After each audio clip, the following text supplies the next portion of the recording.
Here's what nobody tells you about becoming a millionaire. Saving money won't get you there. I know that sounds insane, but stick with me. The average American who becomes a millionaire doesn't do it by clipping coupons and maxing out their 401k. They do something completely different. Something your parents, your teachers, and even your financial advisor probably never taught you. And here's the thing that'll really mess with your head. You already have access to everything you need. You just don't know you're allowed to use it. So in the next 20 minutes, I'm going to break down the exact mental shifts and tactical moves that separate people who stay broke from people who build actual wealth. No BS, no get-rich-quick schemes. Just the playbook that wealthy people use, but rarely share. Let's get into it. So here's where this all started for me. I remember being in college, checking my bank account every single day, terrified I'd overdraw. My mom would track my spending and call me out about every coffee, every meal, every tiny purchase. And I felt this suffocating sense of control, like I'd never be free. That moment stuck with me. Not because it was traumatic or anything, but because it crystallized something. Money isn't about money. It's about control. It's about freedom. The more you have, the more you get to decide how your life goes. The less you have, the more other people decide for you. Now fast forward. I've worked in private equity, bought and sold multiple businesses, and built companies from scratch. I've made millions, and I've watched other people make millions. And you know what's wild? The path to wealth is simpler than you think, but it's completely different from what we're taught. Here's the question I want you holding in your mind for this entire video. What if everything you learned about building wealth was designed to keep you exactly where you are? Think about that. Who benefits when you save all your money in a bank account earning 0.1% interest? Not you. Let me start with the uncomfortable truth. Only 30% of people ever negotiate their salary. 70% just accept what's offered. That's wild, right? You're literally leaving money on the table before you even start working. But here's what's crazier. Most of those 70% aren't asking because they don't think they deserve more. They've internalized this idea that wanting money is greedy, that asking for more is pushy, that you should just be grateful for what you get. Let me flip that for you. You know what's actually greedy? A company maximizing its profits while underpaying talented people who are too scared to ask for what they're worth. You asking for fair compensation isn't greedy. It's participating in capitalism the way it was designed. According to research from Harvard Business School, people who negotiate their first salary earn an average of $500,000 more over their career than people who don't. $500,000 just from asking. But here's the thing. Negotiating your salary is just the beginning. That's broke person thinking at its best. You're still trading time for money. You're still capped by hours in a day. Let me tell you what rich people do differently. They don't just ask for more money. They ask for equity. They ask for upside. They structure deals where, if they win big. I know this guy. He worked at a private equity firm. Smart dude, making good money, maybe $200,000 a year. Sounds great, right? But here's what separated him from broke thinking. He also negotiated to invest his own money alongside the firm in their deals. So not only did he get his salary, but when the firm made money, he made money. That's passive income. That's wealth building. Within 5 years, his investment returns were bigger than his salary. That's the shift. That's the millionaire mindset. Okay, so if saving doesn't make you rich, and even a great salary isn't enough, what actually works? There are 3 main vehicles wealthy people use, and most people only ever use 1 or 2. Let me break them down. Vehicle number 1, real estate. Real estate isn't really about making you rich. It's about two things: tax advantages and wealth preservation.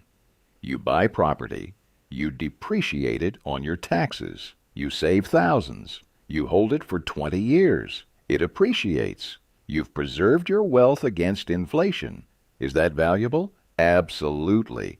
Will it make you a millionaire from scratch? Probably not, unless you're playing the long game and you've already got cash flow from somewhere else. The median ROI on real estate investments is about 10% annually. That's good, but it's not exponential. Vehicle number two, the stock market. Same deal. The stock market is where you go to beat inflation. Historical average returns are around 10% per year. If you've got $1 million, great. You're making $100,000 a year doing nothing.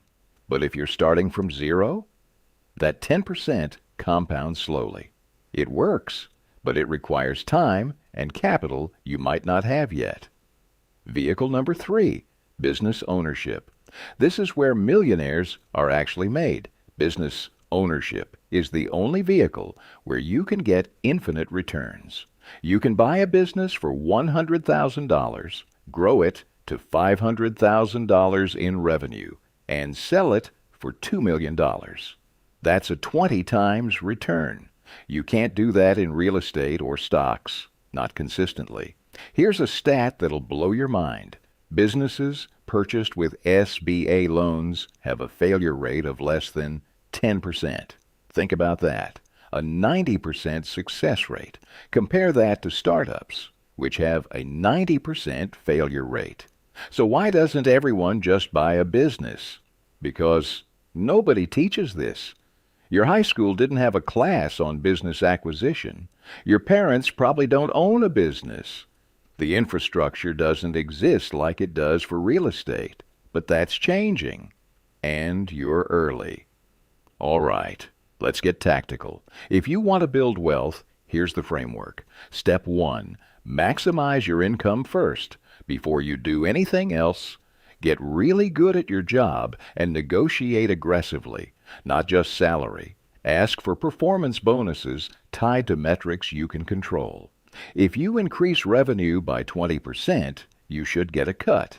Most people never ask for this. You should.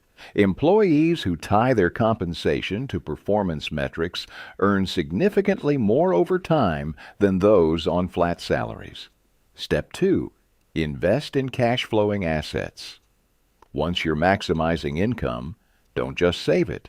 Put it into something that pays you back now, not in 30 years. Now, this could be a small business, a franchise with recurring revenue, rental property with positive cash flow. The goal isn't to get rich off one asset. It's to stack assets that each produce consistent monthly income. That's financial freedom. Step 3. Use seller financing. Here's the secret nobody talks about. You don't need to use all your own money.